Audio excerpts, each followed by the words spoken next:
Amanda Palmer raised $1.2 million on Kickstarter for a music project, and at the time this was a record for an artist.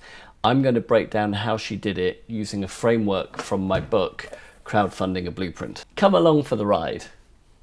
Who and what is this all about? She's an independent musician, not a tech product, not a big brand, and her campaign is called Theatre is Evil, and this was back in 2012.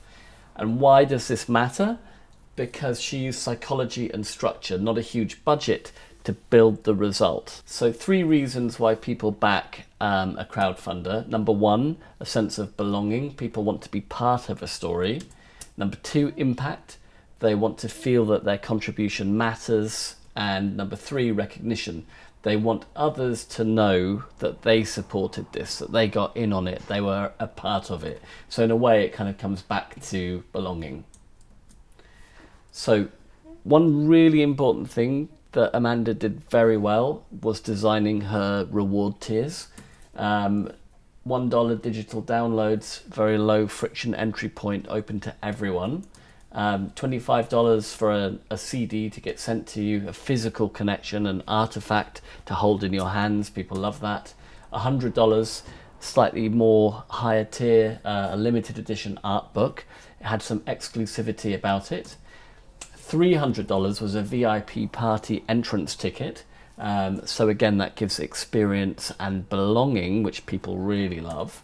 $1,000, donuts with Amanda Palmer. In other words, getting a chance to meet her, to actually hang out with Amanda. And $10,000, art sitting and dinner date. A once in a lifetime event. Really, really cool opportunity. If people like Amanda Palmer, and she has spent time building a mailing list, and that was something that was really important to her early on before it was sort of something that everyone thought they had to do.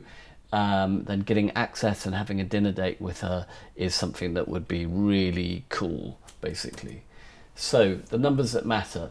She got $233,000 from her $25 CD. So in other words, she had a crowd already that knew about her, and many of them were very happy to get the CD, 9,333 of them.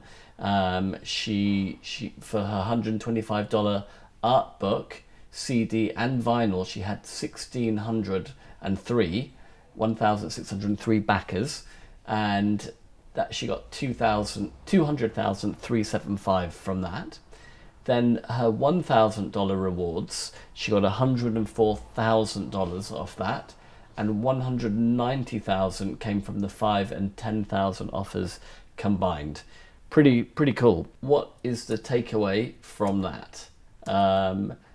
Basically, without the high-priced tiers, Palmer would have missed nearly $300,000. There's a massive uplift from having high-ticket offers inside of funnels. I always talk about this.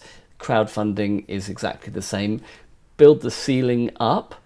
Some people will take that, but it also really helps because it makes your middle ticket feel really affordable and like a steal.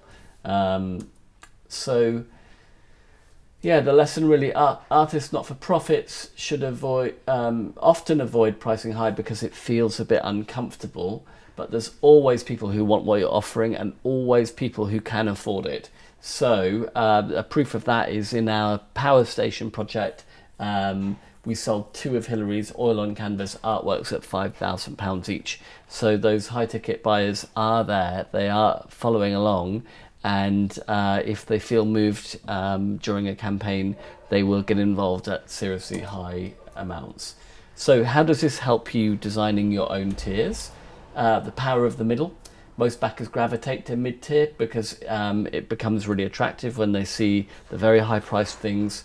Anchoring effect. A few very high tiers make the mid-tier feel reasonable. And exclusivity, limited quantities create urgency. Emotional connection, the best rewards make backers feel like contributors, not customers.